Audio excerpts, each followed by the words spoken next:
제가 개척을 처음 할 때 사랑의 교회에서 8년을 있다가 개척을 할 때서야 사랑의 교회 개척 초기에 3년치 주보를 다 복사를 해서 책으로 엮어서 보기를 시작했습니다.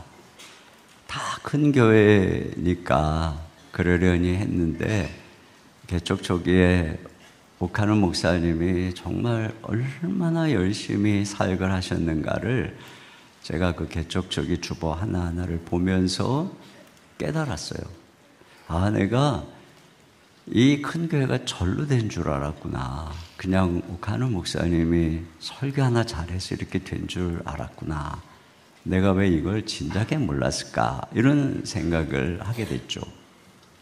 얼마 안 있어서 오카노 목사님과 같이 사역하시던 한 교구장 권사님을 만났는데 그분 하시는 말씀이 순장님들이 가끔은 빠지면 왜 빠졌냐 그러면 피곤해서 빠졌다고 그런다는 거예요. 그래서 언니 어떻게 피곤하다고 빠질 수 있느냐 그러면 그 요즘 젊은 순장님들이 피곤하면 빠질 수도 있는 거지 그런다는 거예요. 근데 자기는 그런 말이 전혀 이해가 안 된대요. 목사님과 교회를 함께 하면서 정말 피곤해도 몸이 아파도 빠진다는 건 상상도 할 수 없었는데 어떻게 그럴 수 있나. 자, 그런데 자기가 충격을 받는다고 이런 얘기를 들으면서 야, 그렇구나. 이게 정말 위대한 사역 공동체의 교회에는 이런 신화적인 헌신이 있구나. 이런 것을 깨닫는 바가 있어요. 또 제가 젊은이 사역을 한 10년 정도 했었는데 그러면서 많은 이제 청년들 수련회를 가고 그러면 거기 있는 동안에 그 교육자들이나 또 선배들이 그 공동체의 역사를 이야기합니다. 그때마다 경험한 건 성장하는 이 청년 대학부에는 신화적인 이야기가 다 있는 거예요. 어떻게 예전에 밤을 새서 기도하고 몇 시간씩 기도하고 어떻게 삶을 헌신하며 그냥 교회에서 같이 공동체에서 살다시피 하며 복음을 전했는가 이런 이야기들을 다 기억하고 있는 거예요. 그 친구들이, 그 후배들이. 그러니까 명문가에는 신화적인 기도, 신화적인 헌신이 있는 것이죠. 평범한 사람들이 도저히 넘볼 수 없었던 헌신과 열정. 그래서 기적이 상식이 되는 이런 공동체 안에 부흥이 일어나는 거예요. 그러니까 어떤 면에서 한 시대의 부흥이라고 하는 것은 이와 같은 신화를 창조하는 것이죠. 그리고 그 부흥의 주역들은 두고두고 기감이 돼서 후배들에게 도전을 주는 것인데요. 오늘 이 말라기는 제사장들의 선조인 레위의 모범을 소원하고 있어요. 우리가 어제도 살펴본 것처럼 이 타락한 제사장들에게 너희가 어떤 가문 출신인지 너희 가운데 흐르고 있는 이 믿음의 명분과 이 DNA를 기억해라. 자, 이렇게 이야기를 했어요. 자, 그런데 이제 오늘 한 걸음 더 나아가서 이 비느하스와 레위가 가지고 있었던 그 열정의 배후에 있었던 더 중요한 바로 근본, 그것은 그들이 진리의 모범이었다. 말씀의 모범이었다. 이걸 가르쳐 주고 있어요. 6절 같이 한번 읽어보겠습니다. 시작. 그의 입에는 진리의 법이 있었고 그의 입술에는 불의함이 없었으며 그가 화평함과 정직함으로 나와 동행하며 많은 사람을 돌이켜 죄악에서 떠나게 하였느니라. 그러니까 그들이 어떻게 진리의 말씀의 모범이 되었는가를 세 부분으로 보면 첫째로는 그들이 진리의 입술을 가지고 있었다는 거예요. 입에는 진리의 법이, 입술에는 불의함이 없는.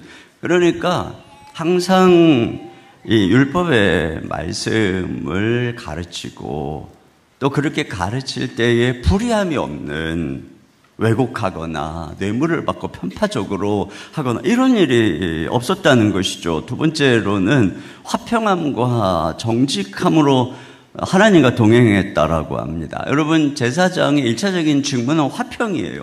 하나님과 화평하고 또 성도들 서로 화평케 하는 일이 제사장의 사역인 것인데, 이들은 이 하나님 앞에 나와서 제사하며 또 서로 사랑하도록 하는 이 화평하는 일에 이 제사장들이 화평을 가지고 왔다는 것이고, 또 정직하게 그래서 뇌물이나 권력에 의해서 율법을 굽게 하거나 공정하지 않게 판결하거나 이런 일이 없이 그렇게 가르침과 삶이 일치했다는 것입니다. 그렇게 해서 그들이 하나님과 동행했다. 이게 단순히 그냥 도덕성 정도로 얘기하는 게 아니고 하나님의 임재 앞에서 마치 이 에녹이나 노아가 평생 하나님과 그 악한 시대에 동행했다고 하는 것처럼 이들은 그와 같이 하나님과 동행했다는 것입니다. 그렇게 해서 세 번째로 영향력이 있었고 사역의 열매가 있었다는 거예요. 많은 사람을 돌이켜 죄악에서 떠나게 하였느니라.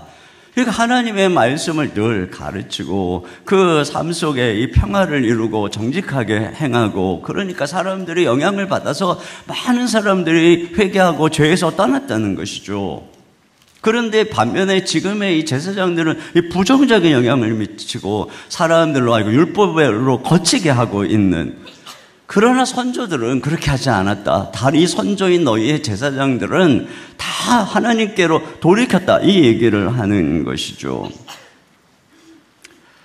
이와 같이 단순히 야 너희 조상들은 이래서 라고 이야기를 하는 것이 아니라, 그런 조상들의 모범을 지금 이 타락한 제사장들에게 너희들이 회복해야 될 사역의 모범이 뭔지, 너희들이 가져야 되는 제사장의 정체성이 뭔지, 이걸 지금 그 모델을 통해서 제시하고 있는 것이죠. 여러분, 성경은 우리에게 이런 선조의 모범을 기억하라 이렇게 말씀하고 있고, 여기 히브리서 11장 12장에도 보면은 이 아브라함, 모세 등 선조의 모범을 우리들의 경주를 독려하는 구름과 같은 증인이다 이렇게 말하면서 소개하고 있지 않습니까? 성경은 우리에게 옛날을 기억하고 아버지에게 물으라 이렇게 얘기하고 있어요. 신명기 32장 7절 다 같이요. 시작. 옛날을 기억하라. 역대 연대를 생각하라. 내 아버지에게 물으라. 그가 내게 설명할 것이요. 내 어른들에게 물으라. 그들이 내게 말하리로다. 네, 또 성경은 후대에 하나님이 행하신 일들을 이 후손들에게 전해라 이렇게 이야기를 하고 있어요. 시편 78편 4, 5절 봅니다. 시작. 우리가 이를 그들의 자손에게 숨기지 아니하고 여호와의 영예와 그의 능력과 그가 행하신 기이한 사적을 후대에 전하리로다. 여호와께서 증거를 야곱에게 세우시며 법도를 이스라엘에게 정하시고 우리 조상들에게 명령하사 그들의 자손에게 알리라 하셨으니. 네, 그러니까 부모는 자기가 배우고 경험하고 전수받은 모범을 이 후손에게 전하라 이런 명령을 받았어요. 그러면 그 자손은 자손에게, 또 그 자손은 그 자손에게 전수해야 된다는 거예요. 자, 6절부터 8절까지 보겠습니다. 시작. 이니 그들로 후대에 곧 태어날 자손에게 이를 알게 하고 그들은 일어나 그들의 자손에게 일러서 그들로 그들의 소망을 하나님께 두며 하나님께서 행하신 일을 잊지 아니하고 오직 그의 계명을 지켜서 그들의 조상들 곧 완고하고 패역하여 그들의 마음이 정직하지 못하며 그 심령이 하나님께 충성하지 아니하는 세대와 같이 되지 아니하게 하려 하심이로다. 네, 그러니까 이와 같이 이 살아있는 믿음의 선조들로부터 이렇게 신앙을 전수하고 전수받고 부모님으로부터, 그럴 때에 이 자녀들이 이 세대와 같지 않을 것이다 이렇게 이야기를 하고 있어요. 여러분, 이와 같이 할 때 성경은 단지 하나님은 성경 속에 갇혀있는 하나님이 아닌 것이죠. 성경의 하나님은 너희 선조의 하나님, 아브라함의 하나님, 야곱의 하나님, 이삭의 하나님인 것입니다. 시편 43편 1절도 읽어볼까요? 시작. 하나님이여 주께서 우리 조상들의 날 곧 옛날에 행하신 일을 그들이 우리에게 일러주매 우리가 우리 귀로 들었나이다. 네. 저는 이와 같이 특세 때 우리 아이들이 나와서 이 귀로 하나님 말씀을 못 들을 수도 있어요. 잘 수도 있어요. 그럼 보는 거예요. 지금 아이들이 느끼는 거죠. 그대로 배우고 보고, 아, 우리의 신앙의 선조들이, 우리 부모님들이 이와 같이 새벽을 깨워 하나님께 기도하고, 아, 이런 말씀을 들으면서 이런 자체가 굉장히 중요한 것이죠.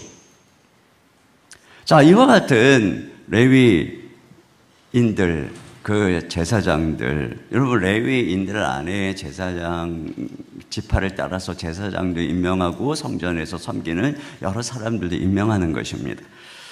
자, 그들의 모범을 통해서 제사장들이 가져야 되는 마땅한 이 사명과 본이 뭔지를 가르쳤어요. 이걸 통해서 오늘 우리가 제사장으로 부름받았기 때문에 우리는 그러면 어떤 모습으로 이 제사장적 사명을 감당할 수 있을 것이냐, 이걸 이제 배우게 되는데, 자, 7절을 다 같이 보겠습니다. 시작. 제사장의 입술은 지식을 지켜야 하겠고 사람들은 그의 입에서 율법을 구하게 되어야 할 것이니 제사장은 만군의 여호와의 사자가 됨이거늘. 네, 먼저 첫째로는 말씀의 달인이 되어야 된다. 제사장은 오늘날 우리도 제사장으로 부름받았죠. 여기 제사장의 입술은 지식을 지켜야 하겠고 이렇게 말을 하는데, 우리는 지금 성경을 다 가지고 있었지만 이 당시의 사람들은 율법책을 구하기가 어려워서요, 이 토라의 두루마기는 고가의 필사본이었기 때문에 대다수의 백성들은 개인적으로 소장할 수가 없었습니다. 그러니까 그들은 오직 제사장을 통해서만 율법을 알 수가 있었어요. 그러니까 제사장에서 입에서 나오는 그게 유일한 이 소스였기 때문에 그게 그냥 틀리면 틀린 대로 그런가 보다, 맞으면 맞는 대로 그런가 보다, 아무 말도 안 하면 그냥 말씀에 무지하게 되는 것이죠. 그렇기 때문에 제사장은 항상 율법을 연구하고 외우고 주야로 묵상하면서 1.1획도 틀림이 없이 간직하고 있어야만 했던 것입니다. 그래서 언제 누가 물어봐도 그의 입에서 하나님의 말씀이 줄줄 진리대로 나오고 올바르게 판결할 수 있어야 됐다는 것이에요. 여러분, 이 성경의 에스라 같은 경우 제사장의 본을 보여줘요. 그가 사독 계열 제사장 가문 출신입니다. 그래서 에스라서는 그가 아론, 이 비느하스의 후손임을 밝히는데, 에스라서 7장 5절 봅니다. 시작. 비느하스의 14대 손이요 엘르아살의 15대 손이요 대제사장 아론의 16대 손이라. 네, 그가 어떻게 했는가? 이게 바로 제사장의 본인데요. 자, 한번 보겠습니다. 6절 상반절부터 상반절 7절과 10절 봅니다. 시작. 이 에스라가 바벨론에서 올라왔으니 그는 이스라엘의 하나님 여호와께서 주신 모세의 율법에 익숙한 학자로서 에스라가 여호와의 율법을 연구하여 준행하며 율례와 규례를 이스라엘에게 가르치기로 결심하였었더라. 네, 이와 같이 제사장은 율법에 정통해야 된다는 거예요. 그리고 두 번째는 뭐냐? 제사장 말씀을 가르쳐야 된다는 것입니다. 사람들이 그의 입에서 율법을 구하게 되어야 한다. 이 말은 그들을 통해서 백성들이 율법을 배워야 된다는 것이에요. 그러니까 이 제사장은 말씀 연구 열심히 해가지고 율법에 정통해서 백성들에게 가르쳐야 된다. 자, 이 제사장의 중요한 책무가 이 말씀을 가르치는 것임을 성경이 얘기하고 있어서 신명기 31장 11절부터 13절까지 또 같이 한번 보겠습니다. 시작. 온 이스라엘이 내 하나님 여호와 앞 그가 택하신 곳에 모일 때에 이 율법을 낭독하여 온 이스라엘에게 듣게 할지니 곧 백성의 남녀와 어린이와 내 성읍 안에 거류하는 타국인을 모으고 그들에게 듣고 배우고 내 하나님 여호와를 경외하며 이 율법의 모든 말씀을 지켜 행하게 하고 또 너희가 요단을 건너가서 차지할 땅에 거주할 동안에 이 말씀을 알지 못하는 그들의 자녀에게 듣고 내 하나님 여호와 경외하기를 배우게 할지니라. 이게 바로 지금 제사장들에게 이야기하고 있는 거예요. 이게 지금 그들의 책무라고 하는 것입니다. 여러분, 느헤미야서에 보면은 이 제사장 에스라와 그와 함께하는 레위인들의 말씀 사역이 아주 대표적으로 기록이 되어 있습니다. 자, 저하고 한 절씩 한번 교독을 해보죠. 1절 여러분이 먼저 읽어주세요. 시작. 이스라엘 자손이 자기들의 성읍에 거주하였더니 일곱째 달에 이르러 모든 백성이 일제히 수문 앞 광장에 모여 학사 에스라에게 여호와께서 이스라엘에게 명령하신 모세의 율법책을 가져오기를 정하매 일곱째 달 초하루에 제사장 에스라가 율법책을 가지고 회중 앞 곧 남자나 여자나 알아들을 만한 모든 사람 앞에 이르러 수문 앞 광장에서 새벽부터 정오까지 남자나 여자나 알아들을 만한 모든 사람 앞에서 읽음에 무 백성이 그 율법책에 귀를 기울였는데 네, 이 수문 앞에서 새벽부터 정오까지니까 6시간 이상을 그것도 서서 다 말씀을 지금 듣고 있는 것입니다. 자, 그런데 이렇게 말씀을 가르치는 게 어떤 방식으로 진행되어 있는가가 나오는데, 먼저는 에스라가 율법책을 낭송을 하면 중간중간에 있는 레위인들이 듣는 사람들에게 그 말씀을 깨닫게 하는 이런 식으로 진행이 되고 있는 것을 알 수가 있어요. 자, 7, 8절 다 같이요. 시작. 예수야와 바니와 세레바와 야민과 악굽과 사부대와 호디야와 마아세야와 그리다와 아사랴와 요사밧과 하난과 블라야와 레위 사람들은 백성이 제자리에 서 있는 동안 그들에게 율법을 깨닫게 하였는데 하나님의 율법책을 낭독하고 그 뜻을 해석하여 백성에게 그 낭독하는 것을 다 깨닫게 하니 그러니까 아마도 이 당시에 백성들은 아람어를 사용했는데 이 성경은 히브리어로 낭독을 하니까 이해 못하는 사람들도 있었을 것입니다. 그러면 그걸 아람어로 통역을 해주고 그 뜻이 무엇인지 풀어서 해석을 해주고 이것이 바로 레위인들의 사역이었다는 것이죠. 그러니까 지금 말라기의 제사장들은 마땅히 너희가 저 백성들을 불러놓고 이와 같이 했어야 됐다는 것입니다.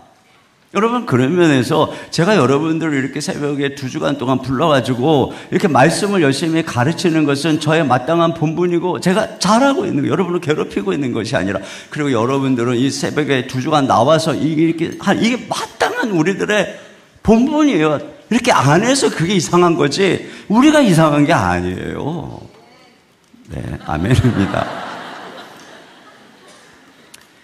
그리고 또 우리가 주일에 말씀을 듣고 다 흩어져서 또 다락방에서 말씀을 가지고 또 같이 나누는 것, 이게 바로 우리가 성경에서 가르쳐준 그대로 우리가 행하는 전통인 것이죠. 그런데 이렇게 깨닫게 하려면 어떻게 해야 돼요?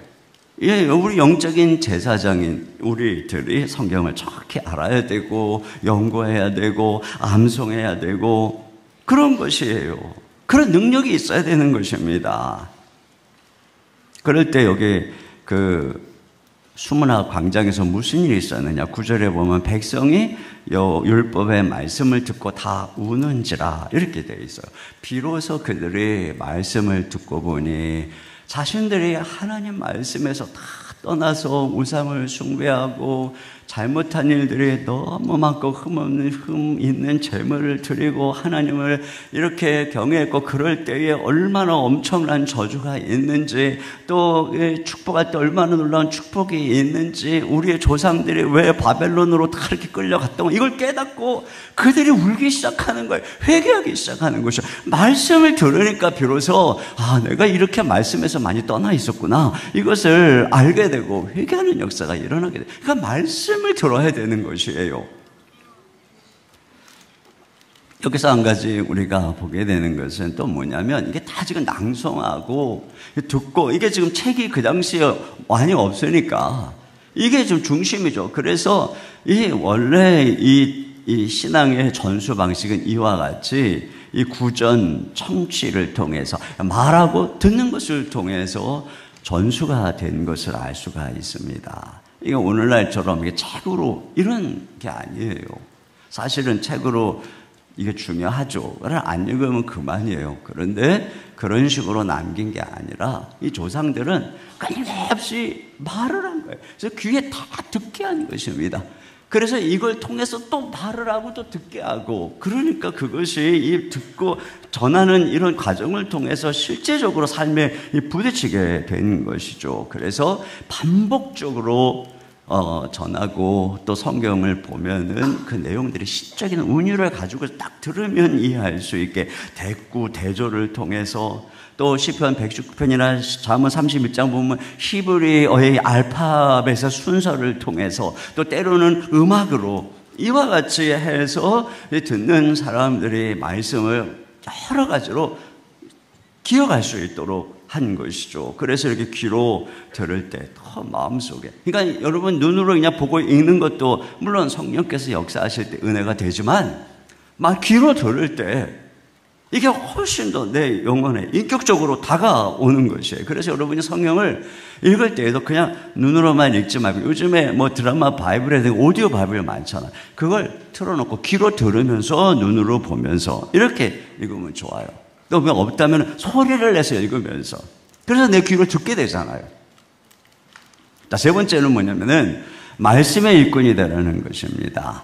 제사장은 만군의 여호와의 사자가 되면은, 이 말은 제사장은 누구냐? 여호와 하나님의 특사라는 것입니다. 하나님의 뜻이 무엇인지 백성에게 전달하는 하나님이 보낸 메신저, 특사라고 하는 거예요. 여러분, 한 나라의 대통령이 자신의 뜻을, 이 나라의 뜻을 다른 나라에 전하기 위해서 파송하는 사람이 특사입니다. 이와 같은 것이죠. 이게 제사장들은 이와 같이 전적으로 하나님의 말씀의 뜻이 뭔지 그걸 온전히 전하도록 부름받은 특사.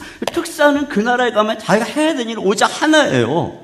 그냥 오로지 하나, 내가 부름받은 이걸 전하는 것. 여러분, 이것을 위해서 하나님은 레위인들을 구별시켰고, 다른 지파처럼 뭐 유업을 주지 않고 거기서 나가서 일하고 이러지 않고 오로지 성전에서 이 중요한 사역을 주님께 제사 드리고 말씀 가르치고 이런 일들을 하라고 다 10분의 1을 걷어서 그것만 하게 한 것입니다. 오로지 너희가 해야 될 가장 중요한 일, 그게 뭐냐? 여호와의 율법을 가르치고 준행하게 하는 것. 결국은 이 제사장들, 레위인들이 이 말씀 사역을 얼마나 잘하는가에 따라서 그 백성들이 얼마나 하나님께 순종하는가, 이게 완전히 정해진 것이었어요. 여러분, 북이스라엘 같은 경우에 이제 성전이 갈라져서 그 산당에서 자기들이 예배를 드리니까 거기에는 제사장이 없었습니다. 그러니까 그들이 우상숭배가 만연했어요. 특히 여러분, 아합 시기에 보면은 이세벨이 바알과 아세라 선지자를 무려 850명을 양성을 하고, 그 양성한 바알과 아세라 선지자를 전국적으로 다 보내서 하나님의 백성들을 가르치고 깨웠어요. 그러니까 온 나라가 바알이 여호와인 줄 아는 거예요. 그때에 이들의 대항에서 일어난 것이 엘리야 선지자와 이 엘리사 선지자를 통해서 선지학교를 만든 거예요. 그게 부지런히 이들이 선지학교를 통해서 말씀을 가르쳐가지고 그들이 전하고, 그런데 또 이 아합이 선지자들 다 불러다가 죽이고 이렇게 됐단 말이죠. 더군다나 바알과 아세라 선지자들은 이 이세벨과 아합의 후원으로 국가의 국고로 밀어준 거예요. 그런데 엘리야와 엘리사가 운영하는 선지학교는 그게 없으니까 다 가난한, 그거 보죠, 성경에 다 가난해가지고 먹을 게 없고, 그러니까 하나님이 기적을 통해서 먹이시고, 그러니까 이런 구조적으로 이런 상황이니까 그 나라가 빨리 타락할 수밖에 없는 거예요. 그러니까 일찍 망해버린 것입니다. 그러나 여러분, 이 남유다는 그나마 괜찮았던 게 뭐냐면, 이게 제도적으로 레위인들이, 제사장들이 성전을 중심으로 양성이 되는 거예요. 그렇지 않아요. 계속 이 다른 지파들이 보내는 이 11조와 헌금을, 이 헌물을 통해서 그들이 그 일에 집중하면서 계속 말씀을, 훈련을 받고 양성을 하고 전파하고 이런 일이 되는 거죠. 특별히 성경에 보면 여호사밧 왕 시기에 그가 왕이 돼서 우상들을 제거하면서 한 일이 뭐냐면은 레위인들을 다 보내서 백성들을 가르치게 한 것입니다. 역대하 17장 8절 9절 다 같이 봅니다. 시작. 또 그들과 함께 레위 사람 스마야와 느다냐와 스바냐와 아사엘과 스미라못과 여호나단과 아도니아와 도비아와 도바도니아 등 레위 사람들을 보내고 또 저희와 함께 제사장 엘리사막과 여호람을 보내었더니 그들이 여호와의 율법책을 가지고 유다에서 가르치되 그 모든 유다 성읍들로 두루 다니며 백성들을 가르쳤더라. 이렇게 하니까 백성들이 말씀을 듣고 순종하고, 그리고 어때요? 그때 하나님이 그들에게 평안을 주시고 그들을 강성케 한 것입니다. 자, 10절 11절 보세요. 시작. 여호와께서 유다 사방의 모든 나라에 두려움을 주사 여호사밧과 싸우지 못하게 하시매 블레셋 사람들 중에서는 여호사밧에게 예물을 드리며 은으로 조공을 바쳤고 아라비아 사람들도 짐승떼 곧 순양 7,700마리와 순염소 7,700마리를 드렸더라. 네, 이와 같이 제사장이 하는 일, 야 너희들이 하는 일이 이런 일이라는 거예요. 이와 같이 하면 하나님께서 그들을 축복하시고 이 제사장에 의해서 그 나라의 운명이 결정되는 것입니다. 여러분, 우리가 오늘날 왕같은 제사장으로, 거룩한 제사장 나라로 부름을 받았다는 것은 우리가 이와 같은 사람이 돼야 된다는 것이에요. 성도는 단지 교회를 다니는 사람이 아닌 것이에요. 여러분의 입술에서 사람들이 지식을 구해야 되는, 여러분이 걸어다니는 성경이 돼야 되는 것이고, 여러분의 판단이나 선택이나 가치관이 성경에서 나와야 되는 것이고, 성경이 여러분의 세계관을 결정해야 된다는 것입니다. 오늘날 사람들이 악한 것은 그들이 하나님의 뜻이 무엇인지 가르치지 않기 때문에, 그러니까 사람들에게 누군가가 가르치고 전해주기 전에는 절대 진리를 알 수가 없습니다. 그런 면에서 하나님이 우리를 제사장으로 부르신 거예요. 기본적으로 제사장은 하나님의 제사장 특사로 이 세상에 파송을 한 것입니다. 그래서 너희가 가서 가르쳐, 제자를 삼아서 가르쳐 지키게 하라는 것입니다. 여러분이 이를 위해서 우리 교회가 이 가르치는 교회로 세워져 가는 거죠. 여러분, 우리 교회에 순장님들 한 분 한 분이 세워지기 위해서 새가족반하고 성장반하고 제자반 1년하고 사역반 1년하고 이 3년여의 과정을 다 걸쳐서 수료해야 되고, 그 사이에 중보기도 아끼고 전도폭발 과정 수료하고, 어떤 분은 1:1 훈련도 받고, 그러니까 또 우리 교회의 모든 안수집사 신무권사는 전부 다 이런 과정을 수료한 순장이고, 우리 교회 장로님들도 다 순장이고 다 교구장이고, 그렇게 해서 우리 교회 모든 순장들과 중직들이 전부 다른 사람은 누군가를 양육하고 부지런히 말씀으로 가르치고 섬기는 것이에요. 그러니까 매주 주일에만 모이는 것이 아니라 주중에도 다락방으로 모여서 수천 명의 성도들이 말씀을 가지고 계속 성장하는, 이와 같은 가운데 있으니까 마치 이게 계속 비가 오고 이렇게 하다 보면 산천 초목이 해마다 자라는 것처럼 우리 교회 성도들이 해마다 자라는 거예요. 여러분, 이와 같이 우리가 그렇게 해서 이 제사장 나라의 사람으로 변화되어야 될 줄로 믿습니다. 자, 그런데 세 번째로 말씀이 육신이 되신 그리스도의 성취를 우리가 생각해야 되는 것이, 이들이 어떻게 됐느냐, 이런 본분에도 불구하고 정교에서 떠나서 오히려 백성들 율법에 거치겠다는 거. 8절 보겠습니다. 시작. 너희는 옳은 길에서 떠나 많은 사람을 율법에 거스르게 하는도다. 만군의 그 여호와가 이르노니 너희가 레위의 언약을 깨뜨렸느니라. 네, 여러분, 언약이라고 하는 것은 당사자가 조건을 지켜야 유지가 되는 것입니다. 무조건 주는 것이 아니라 조건을 지킬 때 생명과 평안을 약속한 것입니다. 그런데 너희가 그렇게 하지 않았기 때문에 레위의 언약이 파기됐다는 것이에요. 자, 그래서 9절입니다. 시작. 너희가 내 길을 지키지 아니하고 율법을 행할 때에 사람에게 치우치게 하였으므로 나도 너희로 하여금 모든 백성 앞에서 멸시와 천대를 당하게 하였느니라 하시니라. 네, 이와 같이 말씀을 지키지 않고 편파적으로 율법을 왜곡시키고 재판을 굽게 하고 공의를 거스린 것입니다. 그러니까 하나님께서 그들을 결국에는 백성들 앞에서 멸시와 천대를 당하게 했다. 그래서 우리가 어제 살펴본 것 같은 저주가 임하게 되고 그 제사장들이 다 폐기 처분되는 것입니다. 여러분, 호세아서에 보면은 이 지식을 버린 제사장과 백성들의 운명이 나오요. 그들의 상태가 나오는데요. 여러분 한번 호세아 4장 6절부터 9절까지 저하고 교독해서 읽어볼까요? 내가 먼저 읽을게요.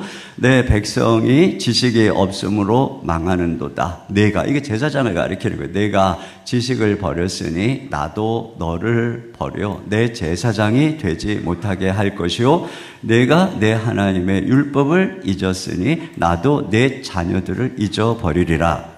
그들은 번성할수록 내게 범죄하니 내가 그들의 영화를 변하여 욕이 되게 하리라. 네, 제사장들이 많을수록 더 범죄했다는 거, 죄가 더 번성하고 있더라는 것이에요. 8절 제가 읽습니다. 그들이 내 백성의 속죄 제물을 먹고 그 마음을 그들의 죄악에 두는도다. 장차는 백성이나 제사장이나 동일함이라. 내가 그들의 행실대로 벌하며 그들의 행위대로 갚으리라. 그 제사장들이 제대로 안 하니까 숫자는 막 많아요, 레위인들이. 그런데 점점점 죄는 더해가고, 그러면서 그들이나 제사장이나 백성이나 수준이 똑같아졌다는 것입니다. 이걸 오늘날로 말하면 목회자와 성도들의 수준이 똑같아졌다, 이런 말이 될 수도 있지만, 성도들이나 세상 사람들이나 수준이 똑같다, 이런 말로 말할 수도 있는 거죠. 결국은 이와 같이 이 선지자들의 책망의 핵심이 여기에 있는 것이에요. 이렇게 말씀을 떠나니까 제사장들이 다 수치를 당하고 폐기 처분을 당하게 되고, 이 말라기의 마지막 선지자인, 그리고 더 이상 계시가 끊어지니 마지막 성경의 이 탄식과 경고가 그것입니다.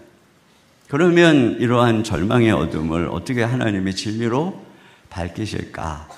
여기서 우리는 바로 예수 그리스도, 그분의 성취를 보게 되는데요.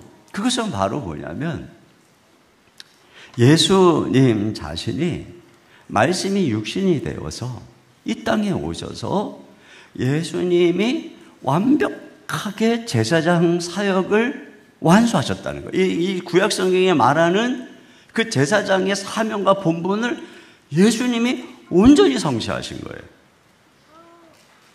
그래서 예수님 자신이 말씀이셨어요. 여러분 시편 1편에 복 있는 사람은 여호와의 율법을 즐거워하여 그 율법을 주야로 묵상한다 그랬잖아요. 여러분 주야로 항상 말씀을 묵상한 사람이 어디 있어요? 예수님 한 분이에요. 그걸 성취하신 분이 예수님입니다.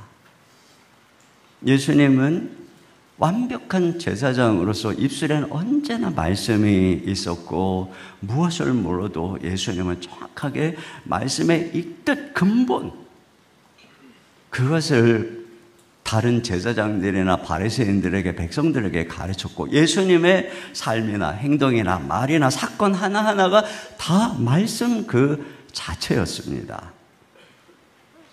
그 인격 가운데 말씀이 있었고, 그 모든 행동은 말씀이 육화된 것이었고, 말씀에 순종한 삶이었고, 예수님은 죽으시기까지 하나님의 말씀에 순종하셨습니다. 그 예수님은 제자들을 불러서 훈련을 시키셨습니다.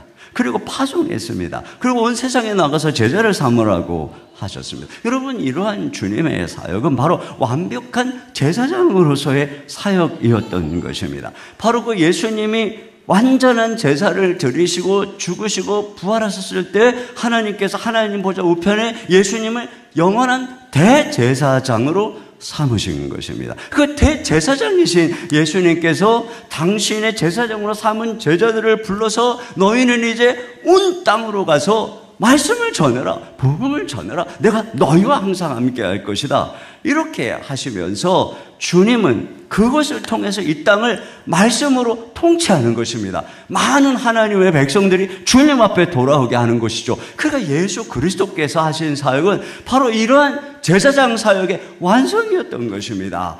예수님께서는 또한 주님 자신이 십자가를 통해 흠없는 제물과 완전한 제사를 들으신 제사장으로서 히브리서에 보니까 새 언약을 성취하신 분이다.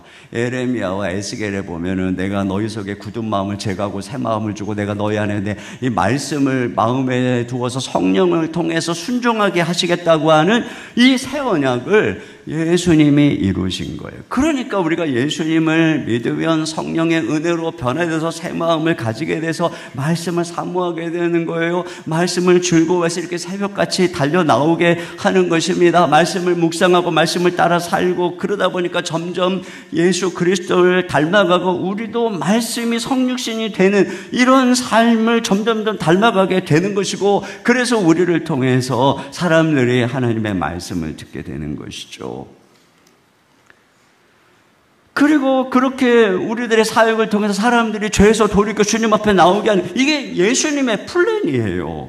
대제사장 대신 예수님의 계획인 것입니다. 그런 면에서 여러분, 우리가 오늘 결론이 명백한 거, 너무 쉬운 결론이에요.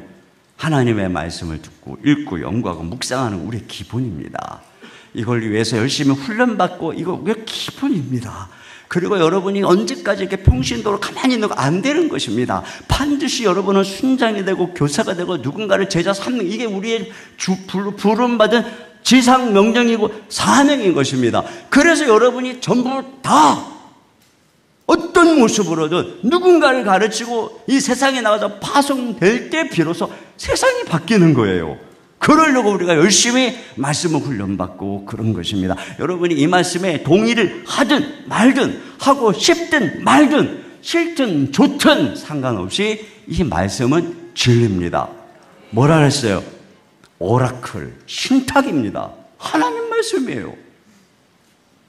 이 중대한 명령을 거부하고 수행하지 않고 그 대근대근 살다가 하나님 앞에 가 뭐라 그러겠어요? 하나님께서 말씀의 사람이 되고 말씀의 사역자가 돼서 여러분 이 땅에서 정말 하나님이 기뻐하는 제사장, 그 제사장이 없어서 망해가는데 지금 대한민국 현실이 똑같아요. 많은 성도가 있다고 하지만 주일날 설교 몇 분을 제가 탐방이, 저는 그래서 좀 길게 하는데 한 25분, 30분이면 긴 거더라고요.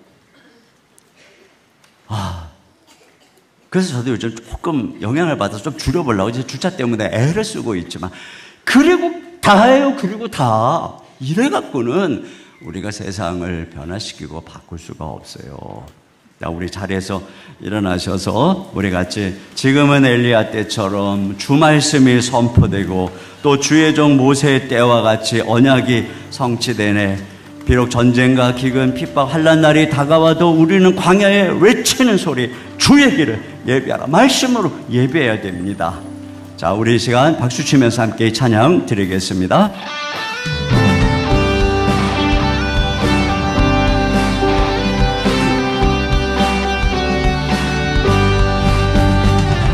지금은 엘리야 때처럼 주 말씀이 선포되고 또 주의 종 모세의 때와 같이 언약이 성취되네. 비록 전쟁과 기근과 핍박 환난 날이 다가와도 우리는 광야에 외치는 소리, 주의 길을 예비하 오라. 주님 구름 타시고 나팔 불 때에 다시 오시네. 모두 외치세 이는 은혜의 해리 시온에서 구원이 임하네. 또 에스겔의 환상처럼 마른 뼈가 살아나며 또 주의 종 다윗의 때와 같이 예배가 회복되네. 추수할 때가 이르러 들판은 이어졌네. 우리는 추수할 일꾼 되어 주 말씀을 선포하리. 오라 주님 구름 타시고 나팔 불 때에 다시 오시네 외치세 이는 은혜의 해니 시온에서 구원이 에스겔의 환상처럼 또 에스겔의 환상처럼 마른 뼈가 살아나며 또 주의 종 다윗의 때와 같이 예배가 회복되네 추수할 때가 이르러 들판은 이어졌네